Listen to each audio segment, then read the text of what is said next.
साई राम ओम गुरु। अध्याय 12 की निरंतरता। ओम गुरु द्वारा योगियों की महिमाओं के साक्षात दर्शन। उड्डयन योगी।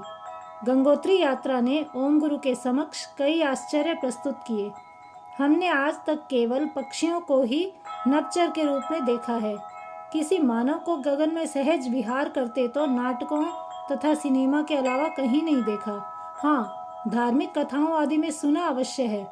ऐसी काल्पनिक स्थिति यदि सचमुच आंखों के आगे आ जाए तो कैसा हो। ओम गुरु को साक्षात ऐसे अनुभव हुए हैं जब उन्होंने अनेक महात्माओं को आकाशीय मार्ग से पक्षियों की तरह उड़कर भ्रमण करते हुए देखा। उन्हें लगा कि वे किसी आधुनिक यंत्र की सहायता से उड़ रहे हैं।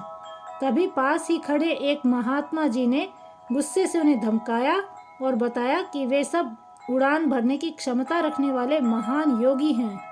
यह सुनते ही ओम गुरु अपनी भौहों को ऊंची कर आंखों को बड़ा कर करके मसल मसल कर ध्यान पूर्वक देखने लगे।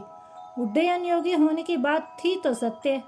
उन्हें इस दिव्य दृश्य के अनुभव से अपनी आंखों तथा अपने भाग्य पर विश्वास नहीं हो रहा था। वे सम्मोहित होकर इस अप्राप्य दृश्य का आनंद लेने लगे। पेड़ पौधों पर महात्मा।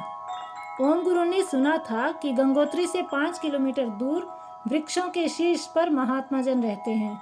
यदि पूर्ण भक्ति भाव से पेड़ के चरण पर फल रखा जाए तो वे महात्मा अगले ही क्षण वानर की तरह नीचे उतरकर उसे लेकर वापस चले जाते हैं।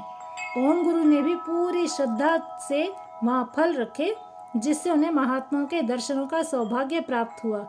गंगोत्री की यात्रा की रुचि ओम गुरु में हाल ही में जागृत नहीं हुई थी। एक बार योग के 3 मास के अग्रिम प्रशिक्षण के लिए वे उत्तरकाशी गए। अधिगम की प्रक्रिया अत्यंत कठिन थी। निरंतर 9 घंटों के लिए ध्यान लगाना पड़ता था। 4 घंटों का सतत प्राणायाम अभ्यास होता था। दिन भर में केवल एक ही बार फल एवं सब्जियों का आहार दिया जाता था। कई बार मन ऐसे खींच जाता कि उन्माद की स्थिति उत्पन्न होने से पूर्व सब कुछ छोड़कर भाग जाने जैसे भाव उत्पन्न होने लगते। जिन स्वामी जी ने यह प्रशिक्षण दिया था, उन्होंने एक बार बताया था कि उत्तरकाशी से 90 किलोमीटर दूर गंगोत्री यात्रा का विचार है, परंतु बार बार हो रहे भूस्खलन के कारण विचार वास्तविकता में परिवर्तित नहीं हो पाया।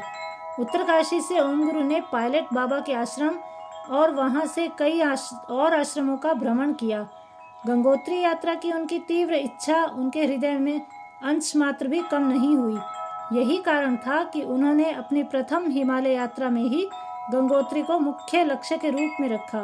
ओम गुरु के माध्यम से गंगोत्री माता की सुंदरता व आश्चर्यों का अनुभव पाठक व श्रोता दोनों के लिए आशीर्वाद स्वरूप है। जय साई राम, जय ओम गुरु।